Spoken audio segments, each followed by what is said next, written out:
en cette journée de juillet, assombrie par le spectre des derniers attentats, c'est avec le cœur lourd et plein d'indignation que le fondateur de l'Alliance nationale démocratique unie, ainsi que tous ses membres, se joignent à moi pour vous faire part, à vous, amis et familles des victimes frappées par ces dernières tragédies, de nos plus sincères condoléances. Nos pensées vont à toute personne, française ou étrangère, ayant connu l'horreur de pareils crimes que nous condamnons catégoriquement et sans appel. Cette douloureuse épreuve, nous exprimons nos sincères condoléances au président de la République française et son gouvernement. Nous saluons sa détermination et sa fermeté dans la lutte contre le terrorisme. Il va sans dire que c'est à chaudes larmes que nous pleurons tous ces enfants, femmes et hommes frappés de plein fouet par cette menace lâche qu'est le terrorisme. Le cœur et les poings serrés, nous constatons avec effroi les dommages que le fanatisme, l'ignorance et la cruauté infligent à toute société, quelle qu'elle soit. Les fruits de la haine y trouvent de manière florissante un bien inquiétant terreau. Nous ne pouvons nous empêcher de penser aux victimes de la guerre en général, car ces actes de terrorisme sont ni plus ni moins des actes de guerre.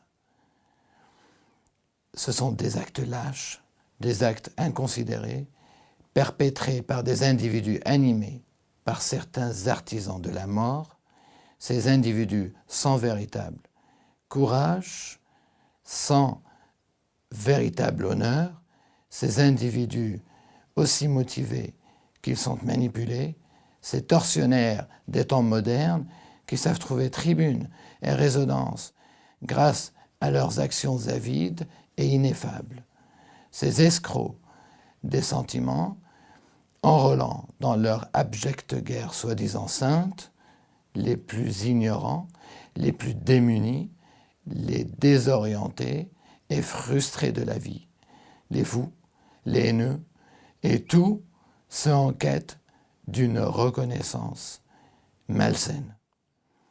Que nos prières soient entendues, que nos souffrances soient apaisées, et qu'ensemble, tous ensemble, nous puissions nous dresser à l'unisson contre la barbarie. Nous pensons à la France, bien sûr, qui saigne de nouveau aujourd'hui, mais aussi à la Syrie et à l'Irak et d'autres pays dont c'est tristement le quotidien.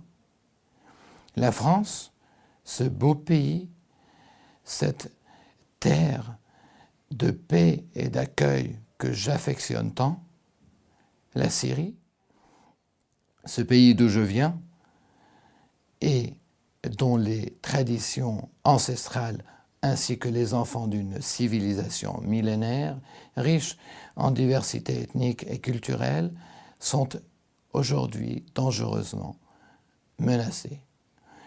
Que cette idéologie machiavélique et subversive qui puise toute sa force dans la haine de ceux qui ne la partagent pas, trouve face à elle les remparts inébranlables de la raison, de l'altruisme, de l'amour, de l'autre et de la compassion. Et que personne ne se méprenne. Personne.